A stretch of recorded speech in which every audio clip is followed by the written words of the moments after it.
Hello everyone, welcome to my channel complete Shiksha. दोस्तों, आज के हम लोग इस वीडियो में जनवरी 2020 के जितने भी आपके इम्पोर्टेंट के क्वेश्चंस हैं वो सिर्फ हम लोग डिस्कस करेंगे और उससे रिलेटेड एक्स्ट्रा फैक्ट्स भी हम लोग जानेंगे।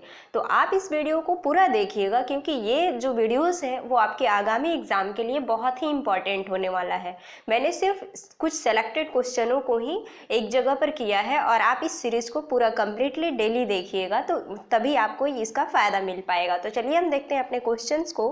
हमारे यहाँ पहला क्वेश्चन है, सन क्रीम के प्रयोग पर प्रतिबंध लगाने वाला विश्व का पहला देश कौन है।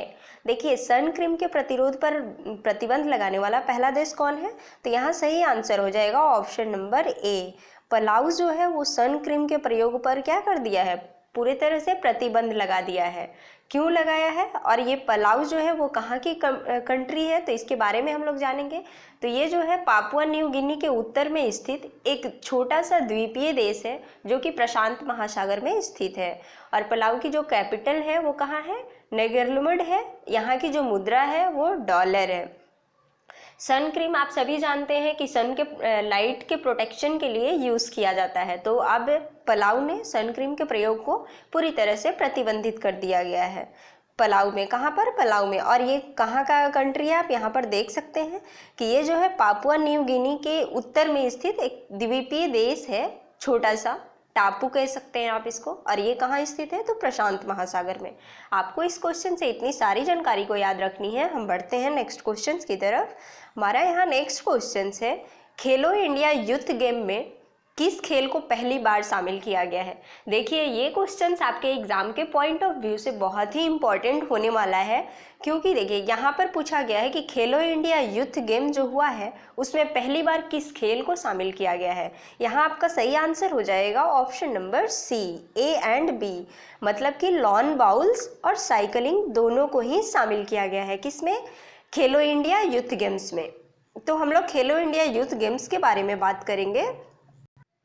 यह जो था तीसरा संस्करण था जो कि कहाँ पर आयोजित हुआ इस साल, तो गुवाहाटी में आयोजित हुआ, गुवाहाटी असम में। खेलो इंडिया यूथ गेम्स कहाँ पर हुआ, गुवाहाटी असम में। और कौन सा संस्करण था, तीसरा संस्करण था। इसमें किसने जीत लिया है, कौन सा स्टेट जो है वो जीत लिया, तो महाराष्ट्र विजेता रहा। और कितने मेडल के साथ उसने विजेता रहा, तो टोटल उसने कितना जीता है, 256 मेडल के साथ महाराष्ट्र फर्स्ट पोजीशन पे रहा। किसमें, खेलो इंडिया यूथ गेम्स में। और सेकंड पोजीशन पे आपका हरियाणा रहा और थर्ड पोजीशन पे दिल्ली रहा। अब बात यहाँ असम का हुआ है तो हम लोग असम को भी देख लेते हैं। तो देखिए यहाँ पर असम के बारे में जान लेते हैं। असम की जो राजधानी है वो कहाँ पर है, दिसपुर है। और वहाँ के वर्तमान समय में जो मुख्यमंत्री हैं वो सर्बानंद सोनोवाल है। और वहाँ के जो राज्यपाल हैं, असम के राज्यपाल, वो जगदीश मुखी हैं। 2020 में ही पहली बार खेलो इंडिया यूथ यूनिवर्सिटी गेम की भी शुरुआत की गई जो कि उड़ीसा के भुवनेश्वर में हुआ। क्या, यहाँ पर देखिए खेलो इंडिया यूथ गेम्स और खेलो इंडिया यूथ यूनिवर्सिटी गेम का शुरुआत उड़ीसा में हुआ है और इस बार पहली बार हुआ है, तो इसलिए ये भी आपको याद रखना जरूरी हो जाता है। और खेलो इंडिया यूथ गेम्स की जो उद्घाटन किए थे, जो हमारे ministry of youth affairs and sports minister हैं, कौन है, तो वो है किरण रिजिजू, जो कि इस गेम का शुरुआत किए थे, उद्घाटन किए थे। कहाँ पर, गुवाहाटी असम में। असम से ही हमारी एक प्रसिद्ध एथलीट है जिनका नाम क्या है, हिमा दास। हिमा दास के बारे में आप सभी जानते हैं। असम में ही आपका एक नेशनल पार्क है जो कि आपके एग्जाम के पॉइंट ऑफ व्यू से बहुत ही इंपॉर्टेंट है। उसका नाम क्या है, काजीरंगा नेशनल पार्क। और वो किस लिए फेमस है, तो एक सींग वाले गंडे के लिए फेमस है वो। कौन, काजीरंगा नेशनल पार्क। तो इस क्वेश्चन से आपको इतनी सारी जानकारी को याद रखनी है। हम देखते हैं नेक्स्ट क्वेश्चन को। नेक्स्ट क्वेश्चन है, लोकमान्य तिलक राष्ट्रीय पत्रकारिता पुरस्कार किस राज्य के द्वारा दिया जाता है। ये देखिए, लोकमान्य तिलक राष्ट्रीय पत्रकारिता पुरस्कार किस राज्य के द्वारा दिया जाता है, सही आंसर हो जाएगा ऑप्शन नंबर सी, महाराष्ट्र सरकार के द्वारा। तो ये लोकमान्य तिलक राष्ट्रीय पत्रकारिता पुरस्कार है, इसका मतलब कि ये पत्रकारिता में दिया जाता है और ये क्यों दिया जाता है? तो जो तिलक थे, लोकमान्य बाल गंगाधर तिलक, उन्होंने एक पत्रिका का उद्घाटन किया था जिसका नाम क्या था उस टाइम पे?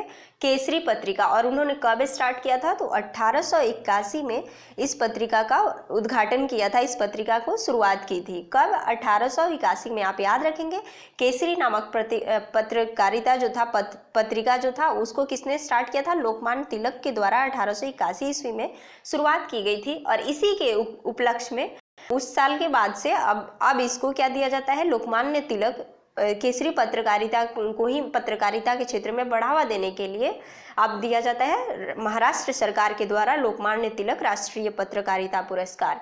और ये जो 2020 में दिया गया है, ये किसको दिया गया है? तो संजय गुप्ता जी को दिया गया है। संजय गुप्ता के बारे में जान लेते हैं, ये कौन है? तो ये दैनिक जागरण के प्रधान संपादक हैं, जिनको आप क्या बोल सकते हैं? जो एडिटर है, उसके जो मेन एडिटर है, दैनिक जागरण जो पत्रकार आता है, उसके जो प्रधान संपादक संजय गुप्ता को दिया गया है। और 2019 की बात कर ले तो सिद्धार्थ वरदराजन को दिया गया था ये कौन सा पुरस्कार? लोकमान्य तिलक राष्ट्रीय पत्रकारिता पुरस्कार। और ये क्यों दिया जाता है? तो बाल गंगाधर तिलक के द्वारा जो केसरी नामक पत्रिका की शुरुआत की गई थी 1881 ईस्वी में, उसी को बढ़ावा देने के लिए पत्रकारिता में ये पुरस्कार दिया जाता है। तो देखिए, हम नेक्स्ट क्वेश्चंस देखते हैं। हमारा नेक्स्ट क्वेश्चन है, यहाँ पर देखिए आप महाराष्ट्र के बारे में मैप में भी देख सकते हैं। देखिए, ये है महाराष्ट्र। महाराष्ट्र की जो कैपिटल है वो मुंबई है। और यहाँ के जो वर्तमान समय में चीफ मिनिस्टर हैं वो कौन है? उद्धव ठाकरे, जो कि अभी फिलहाल में ही बने हुए हैं। और यहाँ के जो राज्यपाल हैं वो कौन है? भगत सिंह कोश्यारी हैं। आपको इस क्वेश्चन से इतनी सारी जानकारी याद रखनी है। हम बढ़ते हैं नेक्स्ट क्वेश्चन की तरफ। हमारा यहाँ नेक्स्ट क्वेश्चन है, गगनयान मिशन के लिए किस भारतीय संगठन के कर्मचारियों को प्रशिक्षण दिया जा रहा है? सही आंसर हो जाएगा आपका ऑप्शन नंबर ए, भारतीय वायुसेना को। भारतीय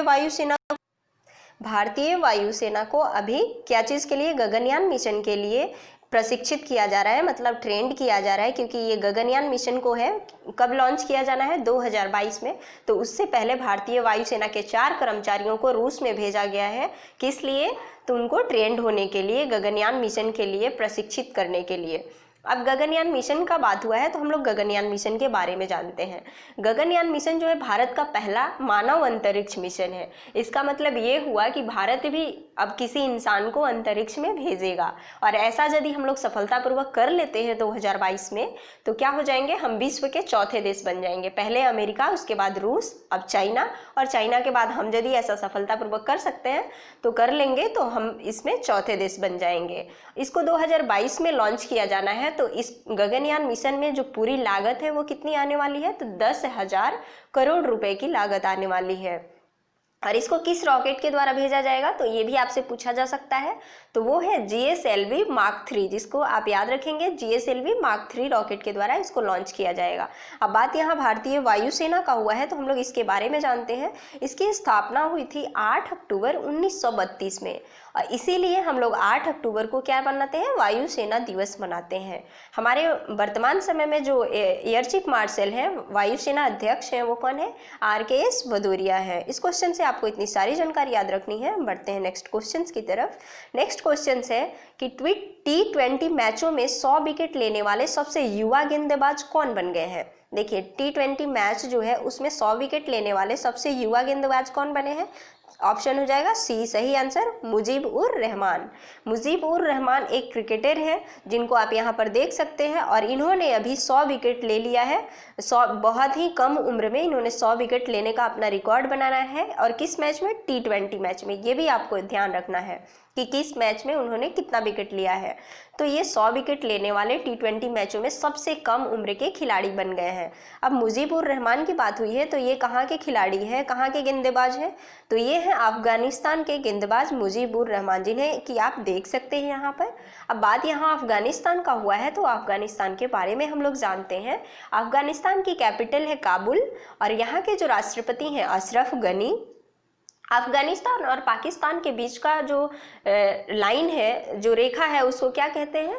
डूरंड लाइन कहते हैं। अफगानिस्तान पाकिस्तान के बीच की जो रेखा है, अंतर्राष्ट्रीय रेखा है, उसको बोलते हैं डूरंड लाइन कहते हैं, डूरंड रेखा। इस क्वेश्चन से आपको इतनी जानकारी याद रखनी है। हम देखते हैं नेक्स्ट क्वेश्चन को। 28वें पुस्तक मेले 2020 का क्या थीम है। देखिए थीम आपके लिए इंपॉर्टेंट हो जाता है, किसी भी पुस्तक मेले का थीम इंपॉर्टेंट होता है। तो यहाँ हो जाएगा सही answer option number C, Gandhi the writers writer. 2020 का जो थीम रखा गया 28वां पुस्तक मेला का, गांधी द राइटर्स राइटर। अब देखिए ये पुस्तक मेला कहाँ पर हुआ था, तो ये अभी दिल्ली के प्रगति मैदान में आयोजित किया गया, जिसका थीम रखा गया Gandhi the writers writer. Hindi में इसको कह सकते हैं गांधी लेखकों के लेखक। और ये क्यों आयोजित किया गया, और इसमें कोई चीफ कंट्री को इनवाइट नहीं किया गया था, क्योंकि अभी प्रगति मैदान में कंस्ट्रक्शन का वर्क चल रहा था जब ये पुस्तक मेला को आयोजित किया गया था, इसलिए किसी भी देश को इसमें आमंत्रित नहीं किया गया था चीफ गेस्ट कंट्री के रूप में। देखिए इसका उद्घाटन जो किया गया है वो हमारे मानव संसाधन विकास मंत्री रमेश पोखरियाल निशंक के द्वारा उद्घाटन किया गया। कौन सा, जो ये महात्मा गांधी के 150वीं जयंती के अवसर पर ये आयोजित किया गया था 28वां पुस्तक मेला। और इसको किसने आयोजित किया था, तो ये एनबीटी के द्वारा आयोजित किया गया था। एनबीटी मतलब नेशनल बुक ट्रस्ट के द्वारा आयोजित किया गया था। नेशनल बुक ट्रस्ट क्या है, तो ये एक भारत का प्रकाशन घर है जिसके द्वारा पुस्तकों को प्रकाशित किया जाता है। एनबीटी की स्थापना की बात कर ले तो इसकी स्थापना 1957 में किया गया था। लेकिन आपको इस क्वेश्चन से ये याद रखना है कि 28वां पुस्तक मेला जो कि महात्मा गांधी के 150वीं जयंती के उपलक्ष्य में आयोजित किया गया, उसका थीम रहा Gandhi the writers writer, Gandhi लेखकों के लेखक। हम बढ़ते हैं नेक्स्ट क्वेश्चन की तरफ। हमारा नेक्स्ट क्वेश्चन है संगीत कलानिधि पुरस्कार किसके द्वारा दिया जाता है। इसका मतलब कि किस राज्य के द्वारा दिया जाता है, कौन देता है, तो यहाँ पर सही आंसर हो जाएगा ऑप्शन नंबर सी, मद्रास संगीत अकादमी के द्वारा संगीत कलानिधि पुरस्कार को दिया जाता है। अब देखिए संगीत कलानिधि पुरस्कार जो है ये 2020 में किसको दिया गया है, तो ये एस सौम्या को दिया गया है, जो क्या है, कर्नाटक की एक प्रसिद्ध गायिका है। और ये कर्नाटक संगीत कलानिधि पुरस्कार जो है वो किसके द्वारा दिया जाता है, तो मैंने आपको अभी बताया कि मद्रास संगीत अकादमी के द्वारा दिया जाता है। तो इसलिए मद्रास कहाँ पर है, कर्नाटक के ही ये किसी संगीतज्ञ को दिया जाता है। मतलब संगीत के क्षेत्र में दिया जाने वाला यह एक पुरस्कार है जो कि 2019 में एस सौम्या को दिया गया, जो कि आप यहाँ पर एस सौम्या को देख भी सकते हैं। ये है एस सौम्या जो कि वहाँ की एक प्रसिद्ध गायिका है और ये कर्नाटक के किसी संगीतज्ञ को ही दिया जाता है, इसलिए इनको दिया गया है। और इसकी जो शुरुआत हुई थी, ये संगीत कलानिधि पुरस्कार देने की जो शुरुआत थी वह 1929 से किया गया था। कब, 1929 से। और किसके द्वारा, मद्रास संगीत अकादमी के द्वारा। इस क्वेश्चन से आपको इतनी जानकारी याद रखनी है। देखिए यहाँ नेक्स्ट क्वेश्चन है, ये बहुत ही आपके एग्जाम के पॉइंट ऑफ व्यू से बहुत ही इंपॉर्टेंट है, तो इस क्वेश्चन को आप अच्छे से एकदम देखेंगे। किसके द्वारा वर्ष 2020 को नर्स और मिडवाइफ वर्ष के रूप में मनाया गया है। देखिए 2020 को नर्स और मिडवाइफ वर्ष के रूप में मनाया गया है, किसके द्वारा, तो सही आंसर हो जाएगा ऑप्शन नंबर बी, WHO के द्वारा अभी 2020 को नर्स और मिडवाइफ वर्ष के रूप में मनाया गया है। बात यहाँ WHO का हुआ है तो इसका फुल फॉर्म हो जाएगा वर्ल्ड हेल्थ ऑर्गेनाइजेशन, जिसको हिंदी में कहते हैं विश्व स्वास्थ्य संगठन, जिसकी स्थापना हुई थी 7 अप्रैल 1948 को। और इसका जो हेडक्वार्टर है वो जेनेवा स्विट्जरलैंड में है। इसमें जो सदस्य देशों की जो संख्या है वो कितनी है, 194 है। और इसकी स्थापना 7 अप्रैल 1948 को हुआ था, इसलिए हम लोग 7 अप्रैल को किस रूप में मनाते हैं, विश्व स्वास्थ्य दिवस के रूप में मनाते हैं 7 अप्रैल को।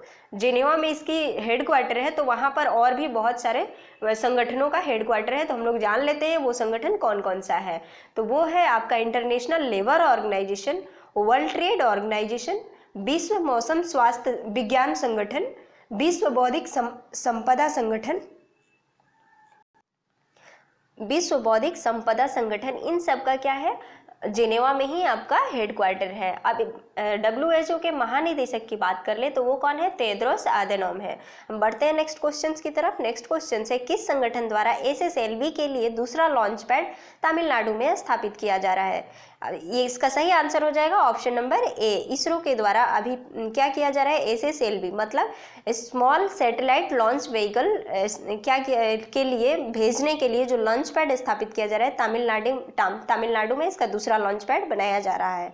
और इसका पहला जो है वो कहाँ है, तो आंध्र प्रदेश के श्रीहरिकोटा में है। इसरो का पहला लॉन्च पैड आंध्र प्रदेश के श्रीहरिकोटा में है और दूसरा लॉन्च पैड कहाँ है, तमिलनाडु में बनाया जा रहा है। अब इसरो की बात हुई है तो हम लोग इसरो के बारे में बात कर लेते हैं। तो देखिए इसरो का जो फुल फॉर्म हो जाएगा वो क्या हो जाएगा, इंडियन स्पेस रिसर्च ऑर्गेनाइजेशन। जिसके कि संस्थापक थे विक्रम लाल साराभाई। विक्रम लाल साराभाई किसके? इसरो के संस्थापक। इसरो का हेडक्वार्टर का बात करें तो वो बेंगलुरु में है। और इसरो की स्थापना इंपॉर्टेंट हो जाता है क्योंकि एग्जाम में पूछ लिया जाता है। तो 15 अगस्त 1969 के दिन इसका स्थापना किया गया था। इसके जो डायरेक्टर अभी जो अध्यक्ष है वर्तमान समय में वो के सिवन है। और आपको मैंने पिछले क्वेश्चन में बताया कि 2022 में इसरो के द्वारा ही गगनयान मिशन को भी लॉन्च किया जाएगा, जो कि भारत का पहला मानव मिशन है। तो देखिए यहाँ पर तमिलनाडु की भी बात हुई है, तो हम लोग तमिलनाडु के बारे में जानते हैं। तो तमिलनाडु का जो कैपिटल है, जो राजधानी है वो चेन्नई है। और वहाँ के जो सीएम है वो एडापडी के पलानीस्वामी है। और इसकी जो स्थापना हुई थी, तमिलनाडु राज्य की स्थापना, वो 1 नवंबर 1956 को किया गया था। वर्तमान समय में तमिलनाडु के जो गवर्नर है वो बनवारी लाल पुरोहित हैं। और तमिलनाडु में ही एक मंदिर स्थित है, मदुरै में स्थित है। क्या, कौन सा मंदिर? मीनाक्षी मंदिर, जो कि बहुत ही फेमस है। तो आप इसे भी याद रखेंगे। डायरेक्ट इससे क्वेश्चन पूछ लिया जाता है कि मीनाक्षी मंदिर किस राज्य में स्थित है, तो आपको याद रखेंगे तमिलनाडु में स्थित है। देखते हैं नेक्स्ट क्वेश्चंस को। किस राज्य में लाई हरोबा पर्व मनाया जाता है? देखिए लाई हरोबा पर्व जो है एक पुराना पर्व है, प्राचीन पर्व है। तो किस राज्य में मनाया जाता है? तो सही आंसर हो जाएगा ऑप्शन नंबर बी, त्रिपुरा में मनाया जाता है। यह लाई हरोबा पर्व जो है वहाँ के जो मेती समुदाय हैं त्रिपुरा के, उनके द्वारा यह त्यौहार हर वर्ष मनाया जाता है। और त्रिपुरा की बात कर ले हम, तो त्रिपुरा की जो राजधानी वो अगरतला है। और वहाँ के जो वर्तमान समय में मुख्यमंत्री हैं बिप्लब कुमार देव हैं। और गवर्नर जो है वो रमेश बैस है। तो आपको इस क्वेश्चन से इतनी सारी जानकारी मिलती है। आपको यदि हमारी वीडियोस अच्छी लगती है तो आप इसे लाइक करें। और हम अभी चैनल पर नए हैं तो सब्सक्राइब कर लें, जिससे कि हमारे वीडियोज़ के सभी नोटिफिकेशन आप तक मिल सके। और चलिए आज के लिए बस इतना ही। Thank you.